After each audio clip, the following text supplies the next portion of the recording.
ఒకసారి ఈ వినాయకుడి విగ్రహాన్ని అయితే చూడండి. ఎంత అద్భుతంగా చేపించారంటే చాలా చాలా బాగుంది. మనకు సడెన్‌గా చూస్తే ఏంటంటే హనుమంతుడు, రాముడు అనుకుంటామనమాట.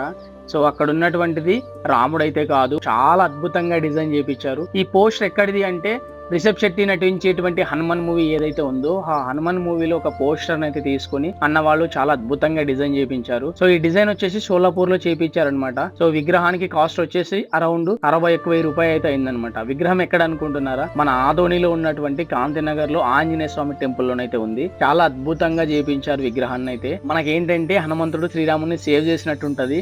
సో, ఆ విధంగా అక్కడ ఉన్నటువంటి పోస్టర్‌నైతే బాగా డిజైన్ చేపించారు. చాలా చాలా అద్భుతంగా ఉంది. మీరు గూడా చూడాలి అనుకుంటే మన ఆదోనిలోన కాంతినగర్ ఏరియాలోనైతే ఉంటుందనమాట ఆంజనేయ స్వామి టెంపుల్‌లో. మీరు గూడా చూడొచ్చు. అండ్ క్రాంతినగర్‌లో ఏంటంటే ప్రతిసారి డిఫరెంట్‌గా చేస్తారనమాట. ఏదైనా భక్తికి సంబంధించినటువంటి మూవీ వచ్చిందంటే సో, అందులో మంచి పోస్టర్‌ని తీసుకొని ఆ విధంగా అయితే డిజైన్ చేపిస్తారనమాట. సో, చాలా చాలా బాగుంది. సోలాపూర్ నుంచి చాలా జాగ్రత్తగా తీసుకొచ్చారు. చూడ్డానికి చాలా ముచ్చటగా ఉంది. సో, మీరు కూడా చూడాలనుకుంటే నేరుగా అక్కడికైతే వెళ్ళిపోయి ఒకసారి విజిట్ అయితే అవ్వండి. చాలా చాలా అద్భుతంగా డిజైన్ చేపిచ్చారు.